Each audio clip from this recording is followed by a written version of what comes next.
موقف موحد تجاه الاستفزازات الإيرانية التي تواجه بها الفرق الخليجية عندما تلعب في إيران. فيما يلي نقدم تقريرا مصورا نستعرض فيه جزءا من الضيافة الإيرانية للهلاليين أمس في طهران.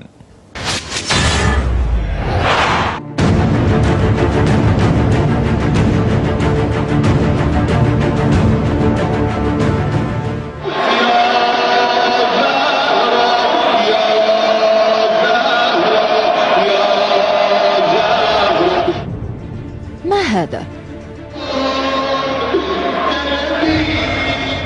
الحدث المعلن أنها مباراة كرة قدم، كل شيء يقول ذلك.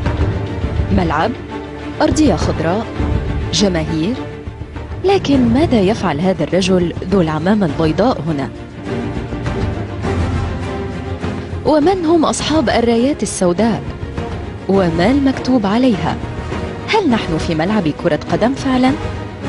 يبدو أن هذا الرجل ذي الزي الرياضي المنتمي لبعثة الهلال السعودي قد جاء إلى المكان الخطأ.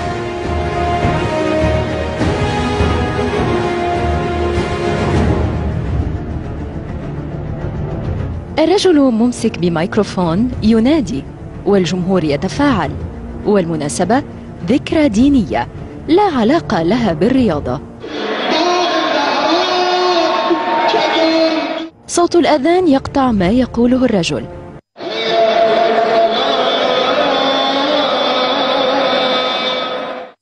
الذي يعود مباشرة لإكمال وصلته.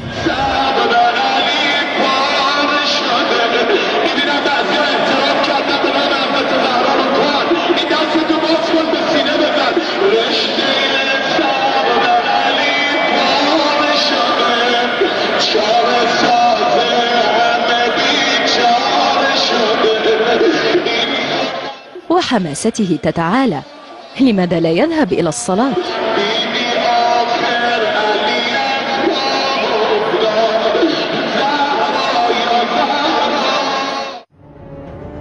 الضيوف السعوديون يبدأون في الدخول إلى الملعب لإجراء التسخين، والاستقبال حافل، بل حافل جدا بالنيران والمفرقعات. شكرا لحسن الضيافة، يقولها لاعب الهلال الكوري والرعب في عينيه.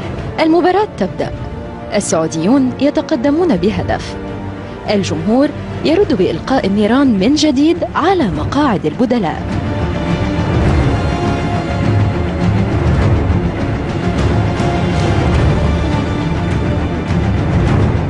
حارس الهلال صمد أمام الهجمات الإيرانية، هذا شيء غير مقبول.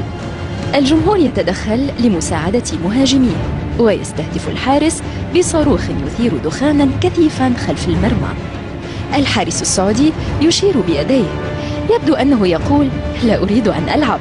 مراقب المباراة يقول للسعوديين ابقوا تحت مظلة مقاعد البدلاء، فاليوم لا حامي إلا الله.